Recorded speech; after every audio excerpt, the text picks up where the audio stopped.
In the southwest of the Tian-Do Empire, in the Fajuo province, lies the village of Saint Soul. Despite its astonishing name, Saint Soul is just a small village with only over 300 households, located south of the city of Noding in the Fajuo province. The name Saint Soul originated from a legend about a soul saint-level soul master, who once emerged here 100 years ago, hence the name. This legend remains the eternal pride of Saint Soul Village. Surrounding Saint Soul Village are vast farmlands. The grains and vegetables produced here are supplied to the city of Noding. Although Noding is not a major city in the Fajuo province, its proximity to the border of another empire makes it one of the starting points for trade between the two empires. As a result, Noding thrives, and the lives of the common people in the surrounding villages are much better than in other areas. As the sky begins to lighten, a faint white light rises in the distance to the east. On a small hill adjacent to Saint Soul Village, there is a slender figure. He is a child of about 5 or 6 years old. Obviously, he often basks in the warmth of the sun, as his skin has a healthy wheat-colored tone, and his black short hair looks neat. Although his clothes are simple, they are clean. For a child his age, climbing a 100-meter hill is not an easy task. However, strangely, when he reaches the summit, he shows no signs of exhaustion, appearing calm and composed. The boy sits down on the mountaintop, his eyes fixed on the gradually brightening white light in the east. He inhales gently through his nose and exhales slowly through his mouth, forming a wonderful cycle of breathing. Suddenly, his eyes widen. In the distant sky, amidst the gradually brightening white light, there seems to be a faint purple aura. It is almost impossible to notice without remarkable eyesight and concentration. The appearance of the purple aura completely captivates the boy's attention. He stops breathing and focuses intently on the faint purple hue. The purple aura doesn't last long. By the time the eastern sky is covered by the rising sun, the purple aura has completely disappeared. The boy finally closes his eyes and exhales a murky breath. A white stream of air flows from his mouth, dissipating slowly. After sitting quietly for a while, the boy opens his eyes again. Whether it's due to the influence of the purple aura or not, his eyes are shimmering with a faint purple light, clear and distinct, though it fades quickly. With a sigh, the boy makes an expression of frustration that shouldn't be seen on someone his age. Shaking his head, he mutters to himself, "Is still not enough. My Xian Tiangong still can't break through the first bottleneck. It's been 3 months already, why? Even with the purple demon eyes I can only use in the early morning for cultivation, it's still progressing. Xian Tiangong can't break through, and my Xian Yu hands can't advance either. When I was cultivating before, I didn't encounter such a situation between the first and second levels. Xian Tiangong has 9 levels, why is the first one so troublesome? Is it because this world is different from my original world? It has been over 5 years since Tang San arrived in this world. The child in front of us is none other than Tang San, who jumped off the cliff in the Tang sect and woke up to find himself in this world. He realized what had happened after a long time. He hadn't died, but he wasn't the same Tang San as before. It took him nearly a year to learn the language of this world after he was born. He still remembered that when he was born, although he couldn't open his eyes, he heard a deep male voice crying out in agony. When he learned the language of this world and tried to recall with his extraordinary memory, all he could remember was that the man seemed to be shouting, "Your third sister, don't leave me," and that man was his father, Tang Hao. His mother in this world had died in childbirth. Whether by fate or coincidence, in memory of his deceased wife, Tang Hao named him Tang San, which happened to be the same name he used in his previous world for nearly 30 years. Just being familiar with it made him like these two characters. After arriving in this world, from the initial shock, fear, to later excitement, and now calmness, Tang San has completely accepted reality. In his view, this is another chance given to him by fate. Perhaps he can fulfill his greatest wish from his previous life in this one. Arriving naked in this world, Tang San's greatest wealth is his memory. As the most outstanding genius of the Tang sect's outer sect, the manufacturing methods of various mechanical-type hidden weapons are all imprinted in his mind. Moreover, after he stole the secrets of the inner sect of the Tang sect, he spent many years eagerly learning, and the highest-level Xian Douluo was also memorized by him. Tang San hopes to reproduce the glory of the Tang sect in this world. It's time to go back. Tang San looks at the sky, and his slender body rises and runs down the mountain. If someone sees him now, they will surely widen their eyes in astonishment. With each step he takes, he covers almost a yard, and the uneven ground of the mountains has no effect on him. He easily avoids it, moving much faster than an adult. What is the essence of the Tang sect? Hidden weapons, poisons, and light skills. The biggest difference between the inner and outer sects of the Tang sect is the method of using hidden weapons. The outer sect mainly uses mechanical-type weapons, while the inner sect uses genuine techniques. Poison is generally used by the outer sect, and the inner sect disciples rarely use poison in their top-grade hidden weapons because they don't need to. The Shen Tian record records only 6 martial arts, namely the internal cultivation method Shen Tian Gong, the hand technique Shen Yu Hand, the eye technique Purple Demon Eye, the capturing technique Crane Controlling Dragon, the body technique Ghostly Shadow Mirage, and the technique of using hidden weapons 100 techniques. The first 5 are fundamental. Without a solid foundation, how can one bring out the essence of Tongmen's hidden weapons? Since he was 1 year old, Tang San has been practicing Shen Tian Gong. Now, at nearly 6 years old, he is still laying the foundation. Tang San's home is located on the west side of Saint Soul Village, at the head of the village. The 3 adobe houses there are the most simple in the entire village. On the central house's roof, there is a wooden sign about 1 meter in diameter, depicting a crude hammer. In this world, the hammer is the most common symbol for a blacksmith. Indeed, Tang San's father, Tang Hao, is a blacksmith, the only one in the village. In this world, blacksmiths are considered one of the lowest professions because, for some special reason, the top weapons in this world are not forged by blacksmiths.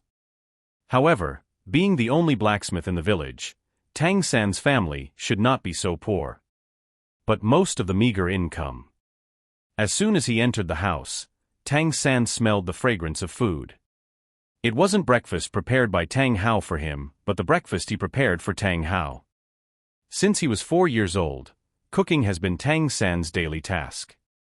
Even when he couldn't reach the stove when he was tall enough, it was still his responsibility to cook. He had to stand on a stool to reach the stove. It wasn't that Tang Hao demanded this of him. Rather, if he didn't do it, Tang San would hardly ever have enough to eat. Approaching the stove, stepping on the wooden stool, Tang San lifted the lid of the big iron pot, and the aroma of rice wafted out. The porridge in the pot was already cooked. Every day before going up the mountain, Tang San would put rice in the pot and light the fire. When he came back, the porridge would be ready. Carefully taking 2 bowls with more than 10 chips each from the broken corners of the stove, Tang San gently placed 2 bowls of porridge on the table behind him. There were almost no grains of rice in the porridge. For a growing child like Tang San, this level of nutrition was obviously insufficient, which was why he was so thin. Dad, it's time to eat, Tang San called out. After a while, the curtain of the inner room lifted, and a tall figure with somewhat unsteady steps walked out. It was a middle-aged man who looked about 50 years old, but he was very tall and burly. However, his appearance was far from admirable. Wearing a tattered robe with no patches, revealing the dark bronze skin underneath, his once decent features were now covered with a layer of wax yellow. His eyes were dull and yellowish, and despite passing a night, the strong smell of alcohol still lingered, causing Tang San to furrow his brow. This was Tang Hao, Tang San's father in this world. From childhood to adulthood, Tang San never knew what paternal love was like. Tang Hao had always ignored him. At the beginning, he would occasionally make food for him, but as time went on, when Tang San started cooking on his own initiative, Tang Hao stopped caring altogether. The family was so poor that they didn't even have decent furniture, let alone proper meals. The main reason was that Tang Hao exchanged most of his meager blacksmith income for alcohol. Compared to the children who grew up with Tang San, fathers were generally around 30 years old, and those who married early were even younger than 30. But Tang Hao looked much older than them, almost like Tang San's grandfather. Tang San never harbored any resentment toward Tang Hao. In his previous life, he was an orphan. In this life, although Tang Hao treated him poorly, at least there was a relative. For Tang San, having someone he could call father already made him very satisfied. Tang Hao picked up the bowl on the table, not afraid of being scalded, and poured the porridge into his belly, finally adding some luster to his sallow complexion. Dad, slow down when you drink, and there's more. Tang San took the bowl from his father and poured him another bowl of porridge. He also picked up his own bowl and started to eat. During his time at Tangmen, he never left there, nor did he have much contact with the outside world. He was like a blank sheet of paper when he arrived in this world, and being reborn as a child, there was nothing he couldn't accept. Soon, most of the pot of porridge was consumed by Tang Hao. After letting out a belch, he put the bowl on the table. His droopy eyelids opened a bit more, and he looked at Tang San. If there's work, you take it first, and I'll do it in the afternoon. I'm going to sleep a bit longer. Tang Hao's schedule was very regular. He slept in the morning, made some farm tools in the afternoon for income, and drank at night. Okay, Dad, Tang San nodded.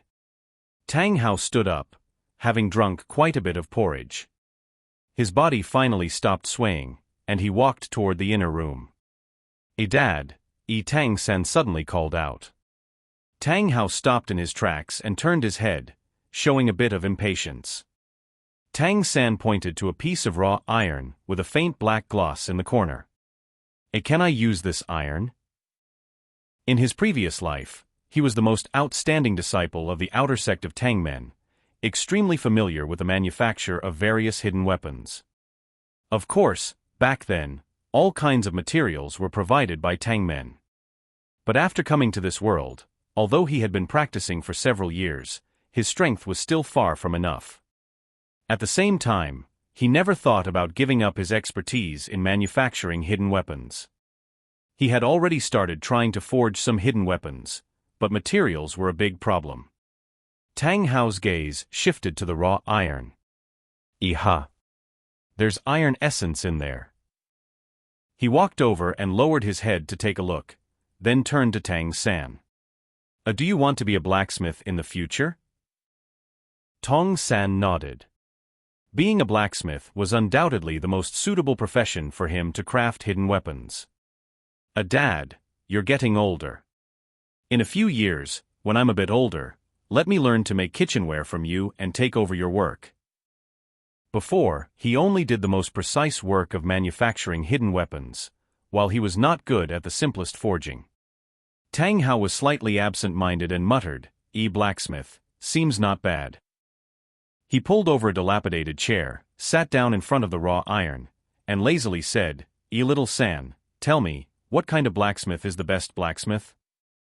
Tang San thought for a moment and said, the best blacksmith should be able to forge artifacts. He had heard people in the village say that there were artifacts in this world, although he didn't know what they were exactly. But putting the word artifact before something seemed like it should be good. A hint of mockery flashed in Tang Hao's eyes. Artifacts? Little San also knows about artifacts now. Then tell me, what are artifacts made of? Without hesitation, Tang San said, of course, they're made of the best materials. Tang Hao raised a finger and shook it in front of Tang San's face. If you want to be a qualified blacksmith, remember my words. Using top-notch materials to forge artifacts doesn't make you the best blacksmith. At best, it makes you a synthesizer. Making artifacts from ordinary iron, that's the mark of a true master. Making artifacts from ordinary iron? Tang San looked at Tang Hao in surprise. Normally, Tang Hao seldom talked to him, and today was already the most he'd spoken to him. Standing up, Tang Hao pointed to a large iron lump about 50 centimeters square on the other side of the room.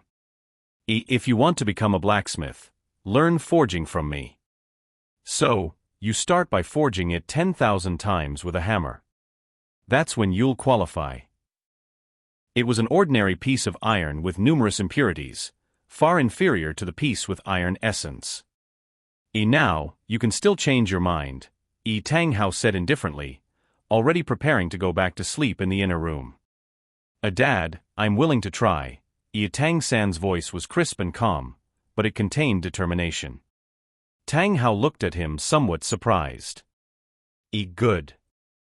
With that, he went over, picked up the large iron lump, and placed it directly on the furnace near the bellows.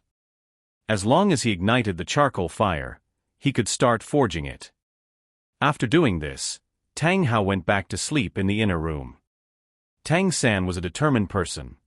Otherwise, he couldn't have created the Buddha Fury Tang Lotus, the top mechanical hidden weapon of Tang men, with just a tattered blueprint, a process that took him 10 years. As the bellows roared, flames emerged from the charcoal furnace, burning the iron lump. Although Tang San didn't know how to forge, he often watched Tang Hao make farm tools, so he knew the process. When the iron lump gradually turned red, he dragged over the iron hammer Tang Hao usually used, placing it on the ground. This long-handled iron hammer was even taller than him, something ordinary 5- or 6-year-old children couldn't handle, let alone wield it for forging. But Tang San still picked it up, using his Xian Tian Gong to support his body. Although he hadn't broken through the first level, he already had the strength of an adult. When the hammer collided with the iron lump, emitting a crisp sound, it marked Tang San's first strike and the beginning of forging. In the inner room, Tang Hao turned over in bed. Although his eyes were closed, his face still showed some surprise. He murmured, he can lift the hammer. Is he naturally strong? As the banging sound began to echo in the blacksmith shop, Tang Hao and Tang San continued their mundane life. The difference was that from that day on, Tang Hao set up another furnace in Tang San's room, allowing him to forge the iron lump himself. He didn't give Tang San any guidance, but from that day on, Tang Hao drank less, and there was more food at home. Forging was a tedious and exhausting process, but Tang San saw it as a way to train his body. 11 days had passed, and he was still counting the number of times he struck the iron, trying to wield the hammer. With his body's strength alone, it was impossible. He needed the assistance of Xian Tian Gong. All his internal energy could support about 100 strikes. Whenever his energy was depleted, he would sit cross-legged on the ground to recover. As soon as his energy returned, he would continue hammering. This was not only physical training but also mental training, repeatedly consuming and recovering, a good exercise for his Xian Tian Gong and willpower. Unfortunately, breaking through the bottleneck of the first level of Xian Tian Gong seemed as unbreakable as a solid wall. Despite Tang San's diligent cultivation and sufficient talent, he couldn't break through to the second level. But his training was not in vain. Although he couldn't break through, his internal energy became tougher as he forged the iron lump, and his recovery speed seemed to have increased. After 11 days, Tang San had struck more than 8,000 times. The iron lump had shrunk to less than a third of its original size. His body became stronger, and there seemed to be a force emanating from within, gradually injecting into his body. Even when exerting all his internal energy, his strength increased significantly. When he struck 1,000 times, the iron lump showed some changes. Although it was glowing red in the charcoal fire, it seemed that the impurities inside had decreased significantly. The phrase "he tempered into steel" appeared in Tang San's mind, further strengthening his determination to complete the 10,000 strikes. And he was very close to this goal. Tang San's perseverance surprised Tang Hao. In his opinion, even if his son had innate strength, he couldn't persist for more than 3 days. The hammer handle was so rough that continuous swinging and friction with the palm would inevitably cause great damage. But he found that Tang San, although forging diligently, showed no changes in his tender hands. He hadn't even developed a blister. Tang San didn't want to lose his father, nor did he want his past to be known by others. Therefore, he naturally wouldn't tell Tang Hao that he was practicing Tang Sec's Xian Yu hands. To use hidden weapons well, the basic requirement is the fusion of eyesight, hand strength, and mental strength. As the saying goes, mind to eyes, eyes to hands. Therefore, within Tang Sec's inner disciples' training methods, there are extremely high requirements for eyesight and hand strength. The purple demon eyes, practiced during the brief moment when the purple energy rises with the rising sun, greatly enhances eyesight. The Xian Yu hands can make the palms extremely tough and immune to any toxins. These two abilities are mandatory courses for Tang Sec's inner disciples. Although Tang San's Xian Yu hands were far from perfect, he could still protect his palms from getting blisters. He put in a little more effort, and I'll finish today. Tang San swung the iron hammer vigorously. In this tedious process, his heart was not calm. His understanding of this world was still very basic, because this was just a small village after all. This world is called the Douluo continent, and there are two major empires on the continent, or rather, two alliances. Because within these two empires, there are numerous territories ruled by feudal lords, and there are countless nobles with armed forces. One of these empires is the Tang Sect Empire, where Tang San resides, and the other is the Star Luo Empire in the south. The Fajuo province is located at the border between the two countries, and the city of Noting next to the Holy Soul village is less than 200 li away from the Star Luo Empire. Tang San learned from the villagers' conversations that on the Douluo continent, there are no martial arts like in his previous world, but there is something called martial souls. It is said that everyone has their own martial soul. Among them, a very small part of people's martial souls can be trained, forming a profession called soul masters. And the most noble profession across the continent is soul master. Like the soul saint who emerged from the Holy Soul village 100 years ago, he was a soul master, and soul saint is the title for soul masters of a certain level. Martial souls are divided into two categories: tool martial souls and beast martial souls. As the name suggests, those whose martial souls are objects are tool martial souls, and those whose martial souls are animals are beast martial souls. Relatively speaking, tool martial souls have a wider range, and most people have tool martial souls. The proportion of martial souls that cannot be trained in tool martial souls is also larger than that in beast martial souls. Tang San once saw a person in the village whose martial soul was a hoe, obviously a martial soul that couldn't be trained. But even so, when he was farming, he was still faster than ordinary villagers. That's all Tang San knows, because everyone will have their own martial soul. Tang San also wants to know what his martial soul is. Is it a tool martial soul or a beast martial soul, and can it be trained? On the Douluo continent, martial soul awakening occurs at the age of 6. In a few days, Tang San will be 6 years old. For some reason, he vaguely feels that his inability to break through with Xian Tiangong is somehow related to this martial soul. Tang San isn't particularly interested in becoming a soul master, but he is determined to become a master of hidden weapons in the Tang Sect's inner circle. And how can he do that without a sufficient amount of internal energy? At Tang Hao, we see. While Tang San was working hard on his 10,000 strikes, he heard an old voice coming from outside. It was afternoon, and Tang Hao was working, forging farm tools. Upon hearing the voice, he just responded with a grunt. Tang San was a bit curious and walked out of his room. He saw an old man, probably in his 60s, tall and thin, but spirited. His clothes were clean, and his hair was neatly combed, a complete contrast to Tang Hao. Tang San knew this person. He was the village chief, Old Jack. Ishao San, come here, let Grandpa see you. Old Jack waved at Tang San. This village chief was a good person, and the villagers all respected him. A few years ago, during the hardest times for Tang San's family, he had sent food over many times. Grandpa Jack, hello. Tang San walked up to Old Jack and respectfully greeted him. Tang San remembered people who were kind to him. Tang Hao coldly said, Is there something, chief? Although old Jack was less than 10 years older than him, he insisted on addressing him as a senior, which always annoyed Tang Hao. Old Jack seemed to be accustomed to Tang Hao's attitude. Tang Hao, Xiao San is almost 6 years old, right? He should participate in this year's awakening ceremony. Tang Hao glanced at Tang San and said indifferently, then let him participate. When is it? Old Jack replied, it's 3 days from now. I'll come to pick him up then. It was obvious from his look at Tang Hao that he wanted to say, if you're the one sending him, it might be delayed. Tang Hao nodded and ignored the village chief. Tang San was a bit curious and asked, Grandpa Jack, what is the awakening ceremony? Old Jack said seriously, each of us has our own martial soul, and at around 6 years old, we have to undergo an awakening ceremony.